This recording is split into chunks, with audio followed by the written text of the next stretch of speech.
नमस्कार, आदाब। मैं हूं आपके साथ जैस्मिन शर्मा। बात होगी अमेरिका और भारत के रिश्तों की, बात होगी डोनाल्ड ट्रंप की। तो डोनाल्ड ट्रंप को आखिर ये क्यों लगता है कि रूस और भारत को उन्होंने चीन के हाथों खो दिया है? और क्या सचमुच रूस कभी अमेरिका के साथ था? साथ ही भारत के चीन के साथ जाने की उनकी धारणा कितनी सही है? इन गंभीर सवालों का विश्लेषण आज हम इस वीडियो में करेंगे, क्योंकि ये तमाम सवाल वैश्विक राजनीतिक परिदृश्य में बेहद जरूरी हो गए हैं। सबसे पहले यह समझना जरूरी है कि अमेरिका और रूस के बीच कभी गहरा दोस्ताना रिश्ता था भी। सोवियत संघ के समय भी दोनों देशों के बीच शीत युद्ध चल रहा था, जिसमें वो दोनों प्रतिद्वंदी थे। हालांकि कुछ मामलों में सीमित सहयोग होता था, जैसे हथियार नियंत्रण और आतंकवाद के खिलाफ काम। अमेरिका को रूस की विस्तारवादी नीतियां चिंता में डालती हैं, इसीलिए उसने नाटो जैसे सैन्य संगठनों को बढ़ावा दिया।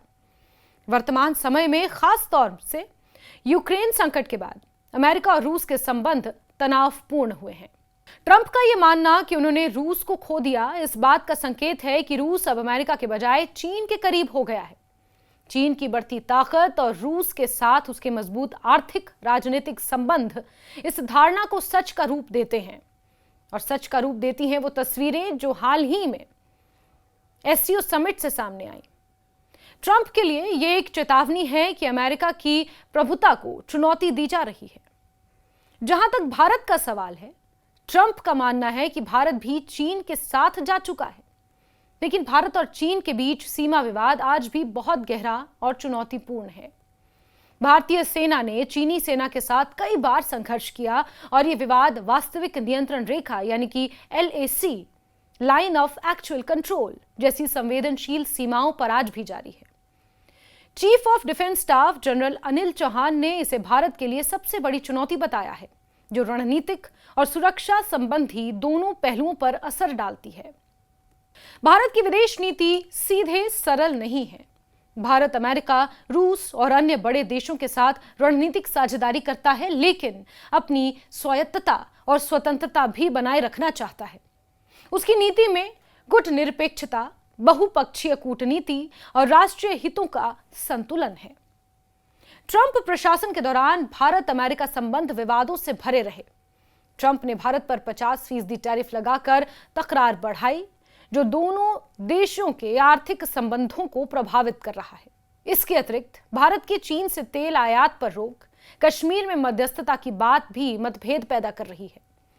ट्रंप की अमेरिकी घरेलू राजनीति में मुस्लिम विरोधी और दक्षिणपंथी रुख के कारण भी भारत में उसके प्रति प्रतिक्रिया मिश्रित रही।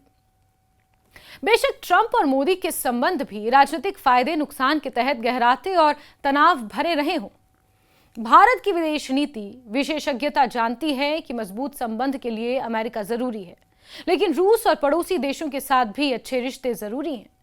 इसी वजह से भारत ने सैन्य और ऊर्जा क्षेत्र में रूस के साथ सहयोग बनाए रखा है, जिससे अंतर्राष्ट्रीय क्षेत्र में उसकी स्थिति मजबूत हुई है। ट्रंप की भारत और रूस को खो देने की धारणा अमेरिका की वैश्विक भूमिका में बदलाव और भारत की जटिल कूटनीति का परिणाम है। वैश्विक राजनीति में पारंपरिक मित्रता स्थायी नहीं होती, बल्कि राजनीतिक स्वार्थ, रणनीति और व्यक्तित्व बड़े कारक होते हैं। Well, I think Prime Minister Modi obviously attaches enormous importance to our partnership with the United States. And where President Trump is concerned, he's always had a very good personal equation with President Trump.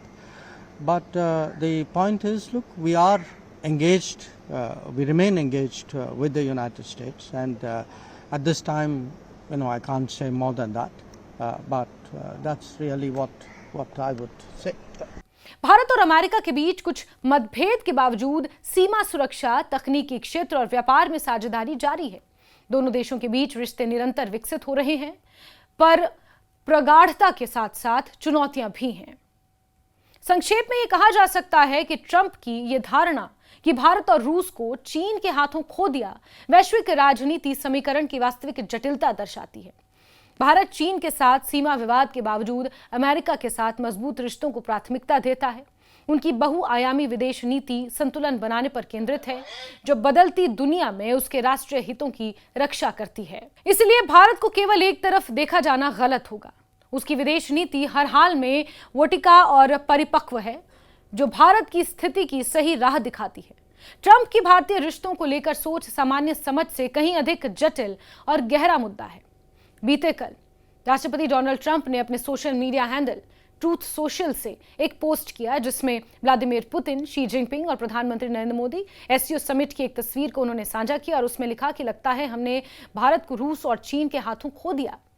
उसके बाद आज प्रधानमंत्री नरेंद्र मोदी की पहली प्रतिक्रिया इस पर सामने आई है और जिस तरह की प्रतिक्रिया प्रधानमंत्री नरेंद्र मोदी ने दी है कि वो राष्ट्रपति डोनाल्ड ट्रंप की भावनाओं का सम्मान करते हैं, रिश्ते गहरे रहें, रिश्ते सरल रहें और रिश्ते बने रहें, उसके प्रति हम प्रतिबद्ध हैं और आगे भी काम करते रहेंगे। जिस तरह की प्रतिक्रियाएं अब सामने आ रही हैं, लग रहा है कि ये जो बर्फ थी वो धीरे धीरे अब पिघलनी शुरू हो गई है। बर्फ जमनी शुरू हुई थी भारत पाक तनाव के दौरान, जब राष्ट्रपति डोनाल्ड ट्रंप ने सीज फायर को लेकर जिस तरह से बयानबाजियां की ट्रूथ सोशल के माध्यम से, और उसके बाद टैरिफ विवाद शुरू हुआ और फिर एससीओ समिट और उसके बाद रूस के राष्ट्रपति व्लादिमीर पुतिन के साथ ट्रंप की मुलाकात, ये तमाम घटनाक्रम जो बीते 2 महीनों में घटे, उसके बाद भारत और अमेरिका के बीच जो एक तनाव की स्थिति थी, हालांकि खुलकर कोई इस तनाव पर बात नहीं कर रहा था, लेकिन कई बार ये देखा गया, समझा गया और वैश्विक राजनीति में इस बात को भांपा गया। लेकिन अब बीते कल राष्ट्रपति डोनाल्ड ट्रंप का वो ट्वीट और उसके बाद आज प्रधानमंत्री नरेंद्र मोदी की प्रतिक्रिया, ये बताने के लिए और ये समझाने जताने के लिए काफ़ी है कि ये जो बर्फ अमेरिका और भारत के रिश्तों के ऊपर बीते कुछ हफ्तों से जमी हुई थी, अब धीरे धीरे पिघलनी शुरू हो गई है।